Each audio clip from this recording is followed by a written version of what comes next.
Air Postal here. So today we're taking out, on request, the A6M3 Experimental. This is a Tier 5 Japanese fighter. Ooh, we got a 5-sector map. What have we done to deserve this? How lucky are we? Oh, wow, somebody's actually in an F5F on the enemy team? That's crazy. Their name is F5F. I'm stunned. F5F's a different discussion. Alright, so what is this plane?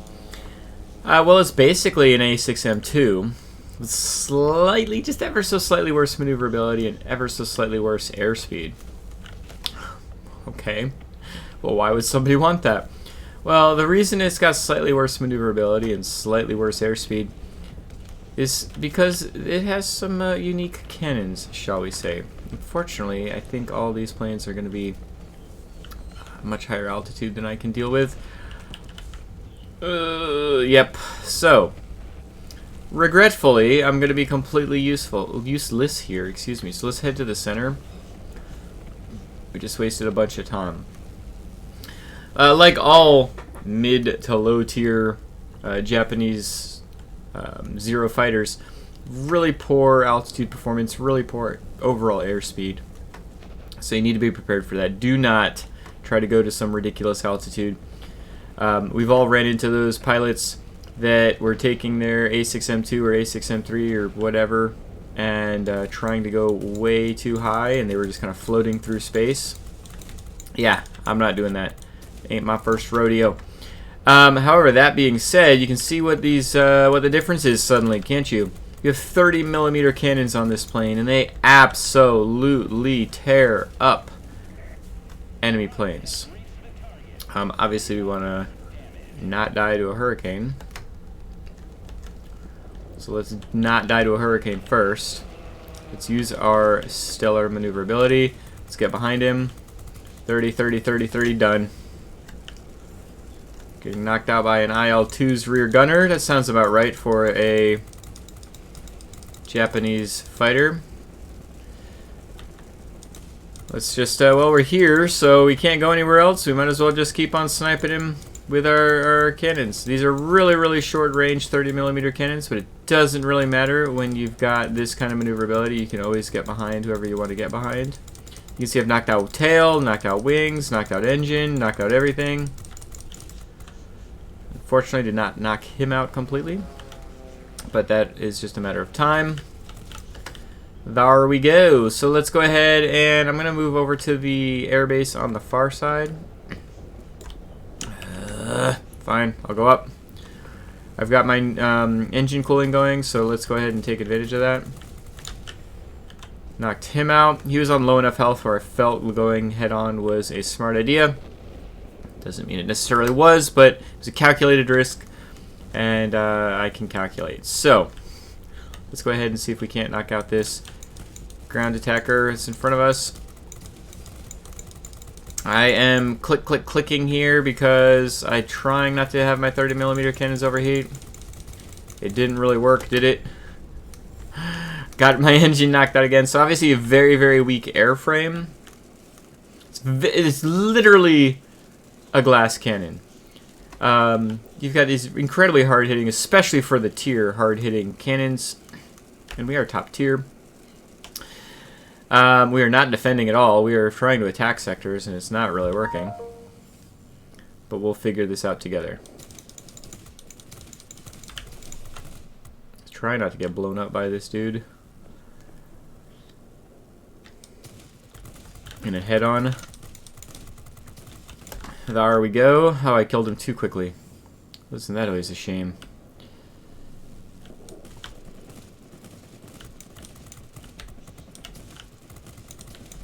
Okay, so right now I'm just holding down my machine guns, not my cannons, so that way my...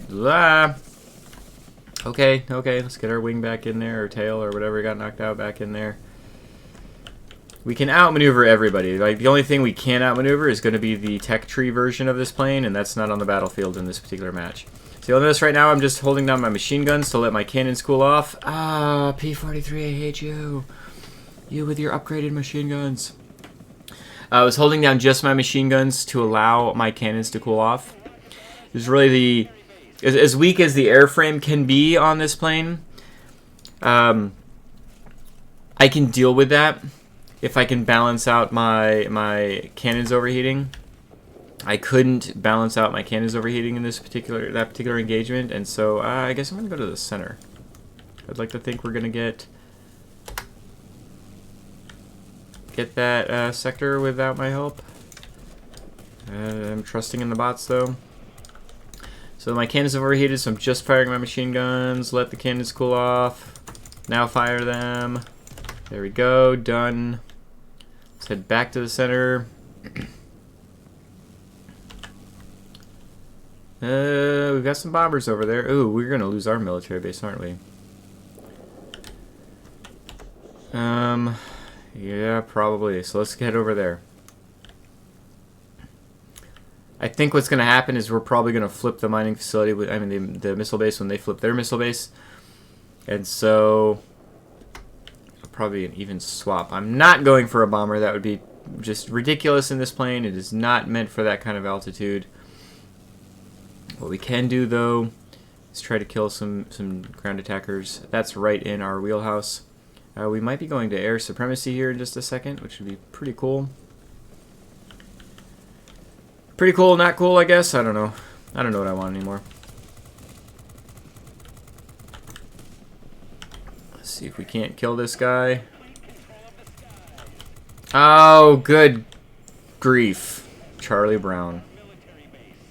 How annoying is that? Like, literally, come on. Alright, so we're going to try to knock out this IL-2, because again, low altitude.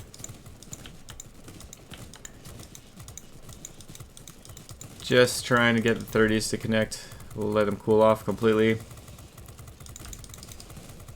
There we go. Heading to the center where we can do some real damage versus some multi-rolls over here. Again, can't do much versus bombers unless somebody does something silly. But I don't see any silly happening. I'm trying to get a little bit better altitude here. I mean, this bomber is being kind of silly, but I want to make sure I get rid of this hurricane first. Everybody's dying in front of me without any need for me to help. Ha! If I just look at them, they will blow up. That is what I'm finding is going to happen in this particular match. F5F isn't doing as good as you'd probably like to be.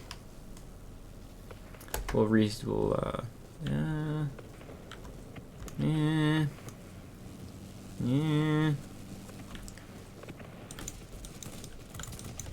There we go. As effective as we can be versus these guys. Why am I on fire?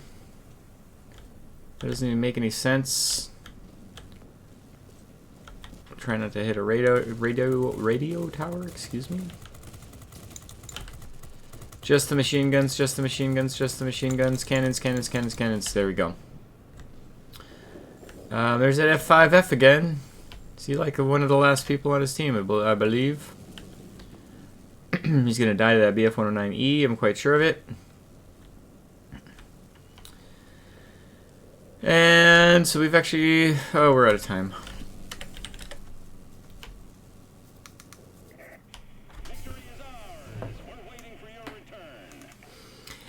So we're not able to be as effective as we wanted to be, but still had a pretty darn good game there. Let's head on back. Alright, so we were able to get 13 kills there. A decent amount of ground damage. I mean, air...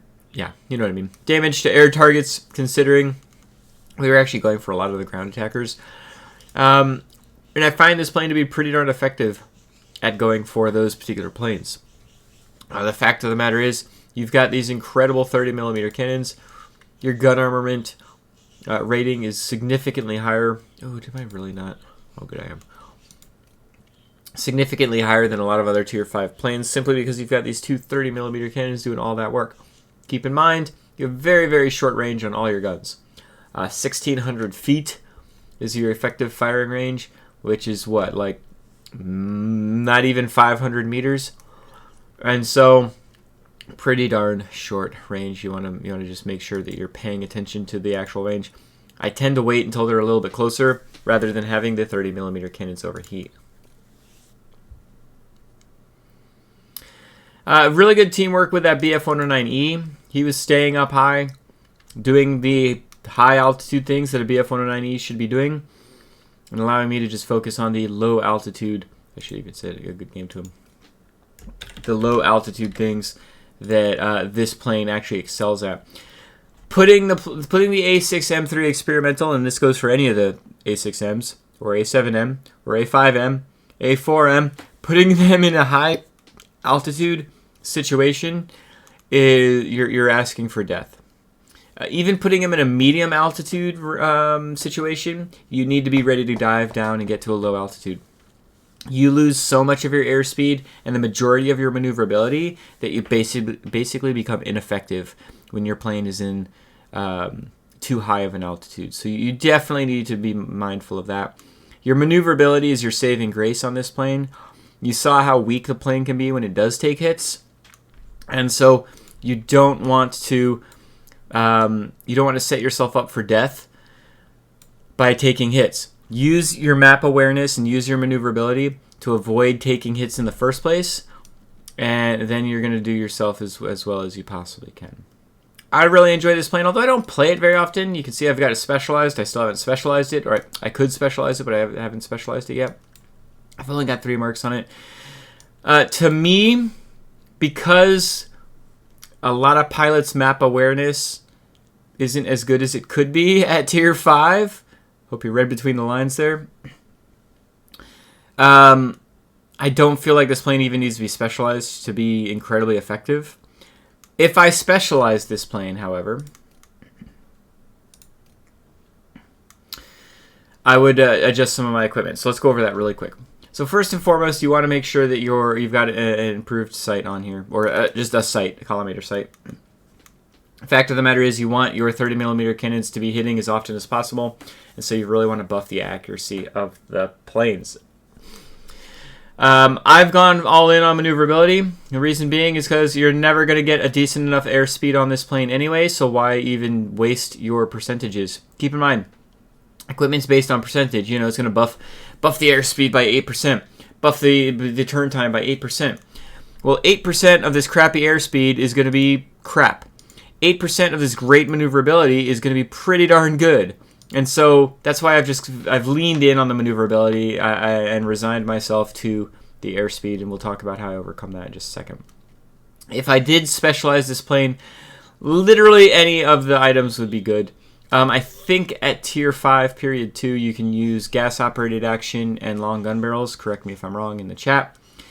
Gas-operated action is always a good option. I could see people going for long gun barrels simply to get some sort of range on these cannons, but it's kind of crap range. So again, a percentage of a crap range is still going to be kind of crappy. Gas-operated action is almost certainly the best way to go. I don't think reinforced bulk carriers is available at Period 2. I'm not even sure if it would be a viable option because these 30mm cannons overheat so quickly. I don't even think reinforced bulk carriers would help if they were even an option. So gas-operated action would be the way I would go if I had this plane specialized. And I would still stick with this same equipment and specialization. As far as consumables are concerned, you might look at this and say, well, your friggin' plane catches on fire all the time. Why would you use first aid package? Well, it's actually because of my pilot, and we'll talk about that in a second. But getting my pilot back in is more important than putting out the fire, and I'll explain in just a second. So first aid package is the way to go. I don't have the plane specialized, so I'm doing the emergency control system to put my plane's wings and tail back in. Again, this plane is basically the most maneuverable thing out there, other than like a specialized Yak 1 or an A6M3. My plane's going to be able to outmaneuver everything, right? Basically. Close enough, anyway. And so getting something like pneumatic control assist to give me even more maneuverability is going to be a wasted slot when my plane is in its non-specialized form. Now, if I specialize this plane, I will put pneumatic control assist here in the second slot. I will not be using exhaust bleed system, and again, I'll explain that when we talk about the pilot. But that'll just allow me to have the ability to put my wings and tail back in, or get that extra maneuverability in random, very rare situations that I actually need it, and I'll use my pneumatic control assist for that. I've got engine cooling on here. Thank goodness this is a premium plane, so you can get engine cooling right away. Engine cooling, engine cooling, engine cooling. I don't care if my engine gets knocked out. You saw in this battle I got my engine knocked out. I don't care. Even if I had a plane behind me, guess what?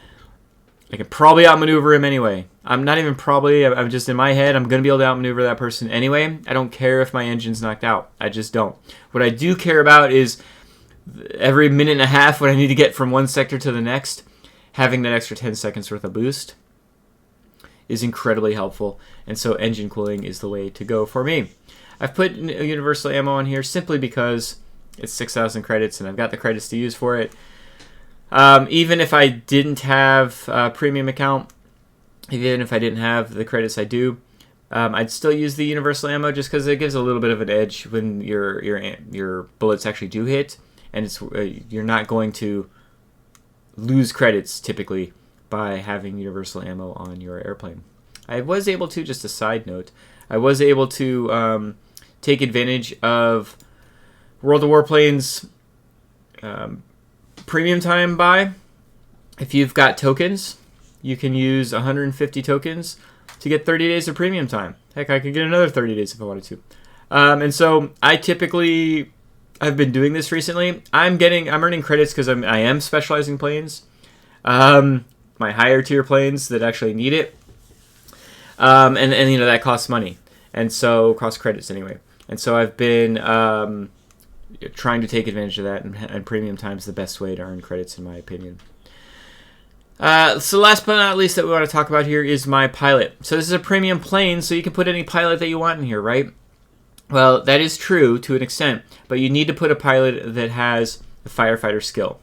You should probably have a pilot that has a firefighter skill anyway if you've got Japanese planes. Literally all the Zeros and all just basically all your light fighters should have the firefighter skill.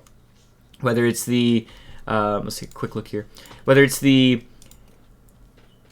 Zero line here, which is the Navy fighter line, or the Key line, which is the Army airplane line. These pilots need firefighter skill. It's debatable if the J7Ws need it or the heavy fighters. They don't really catch on fire, but by the time you've gotten here, your pilot came from the Zeros, so these pilots are going to have the firefighter skill anyway. And I mean, does it really hurt to have a firefighter skill on a Japanese plane, a heavy fighter? I'd still take it. The thing with a firefighter skill is it takes effect when you're actively maneuvering. It extinguishes the fire while you're actively maneuvering. What planes do you actively maneuver in all the damn time? Oh, your A6M3s and your Key Army plane lines? These planes are built for the firefighter skill. You're already actively maneuvering all the time. And you saw the one time I did get set on fire in this game, I put out the fire in less than 2 seconds. That's why I don't use equipment or consumables that work against fires. I've got a pilot, and I will always have a pilot that puts out the fires immediately, or as quickly as possible. I would have put it out immediately if I was in a situation where I had the chance of being set on fire. I wasn't even going against an enemy and I got set on fire. That was like a random fire. Typically, you're in a dogfight, you get set on fire, you're actively maneuvering. I'll get set on fire, and then half a second later, I'm not on fire anymore. That is why the firefighter skill is so important. That is why my first aid dressing is even more important than a fire extinguisher, because I can put out a fire sooner than I can even react if my pilot is alive. So I need my pilot to be alive. On a plane like the A6M3 experimental, you want your pilot to be alive as well because you need those 30mm cannons to be hitting. Again, first aid package is most important on this plane. Beyond that, I've chosen a pilot that has Marksman 2 so that my cannons, again, just have better chance of hitting. So this is my Key 163 Mark III pilot. This is Tier 10 Japanese light fighter. And so this is the pilot that's in there. I've got Marksman 2. I've also got Aerodynamics Expert, which is going to increase the aircraft's maneuverability and speed equipment items, the impact of them is going to be increased by 40%. Not really overly helpful right now because I've only got 2 slots for it, and it's only advanced equipment. It's nothing over the top because this plane isn't specialized. However, it will get much more effective once I do specialize the plane, or if I do specialize the plane. And it would be even more impactful if this plane actually had 3 slots for airframe equipment. But this plane doesn't, right? We already talked about that. It only has 2. Aerobatics expert might be a better choice if you were getting a pilot specifically for this plane. But I don't recommend that. This plane is super strong without a dedicated pilot. You can literally put in any pilot. I just tried to use my best pilot for this particular situation. I've actually got an A6M3 pilot that I haven't done anything with. My A7M pilot I was going to use this one at first, but I don't have Marksman 2 on it, so I figured I might as well go with either the Jawa or the Key 162 pilot that I've actually got in here. The reason I went with the Key 162 is because it has Marksman 2, just like my J7W2 and my Key 93. It has a fire extinguisher skill like my J7W2 and my A7M, but it also has aerodynamics expert, so a little bit more relevant than Engine Guru that I have on the J7W2. So just explaining why I chose the pilot I chose. But obviously you can put any pilot in here that's Japanese. It is a Japanese fighter, and you will have some sort of success. This plane, again, as long as you're paying attention to what's going on around you, this plane is incredibly, incredibly strong. Overpowered? No. It is well balanced. The guns overheat very quickly. The plane bursts into flames if the sun's too hot. But that being said, if you can pay attention to what's going on around you, keep your plane in its strong suit area as far as altitude is concerned, this plane can be incredibly effective and incredibly frustrating for enemy planes to go against. I hope you enjoyed this particular video. I really do enjoy this plane. I guess I probably should just specialize it and suck it up and yeah. I don't specialize it because I feel like I'm still effective in it without it being specialized, but I guess I should specialize it just because I'm going to eventually run into somebody that is in their own specialized version of this, or specialized A6M2 or whatever. It's going to completely own my face, and I like my face to be owned by me. Anywho, I'd love to hear your opinion on this plane, on your setup. Do you have it set up similarly? It's okay, everybody flies differently, so it's not like mine's the end-all be-all. I'd love to hear your guys' setups, your pilots, your consumables. What do you do? Is this a plane that you own? If you want to buy this plane, it is a premium plane. You have to use gold or cash on it. Even though it's a very good plane, I'd still recommend wait until they've got their discounts. You don't need it today. Wait till the next time they have a 50% discount on this plane, because they do that quite often on all Tier 5 premiums. It might be 6 months down the road, but this plane's well worth $5. Is it worth $10? That's up to you, but it's definitely worth $5. So that would be another recommendation I have for you. Anywho, thank you so much for joining me. I know this was a little bit of a ramble, but, you know, if you've watched me before, you should be used to that. Thank you so much for joining me, and I hope you have a great day. Bye.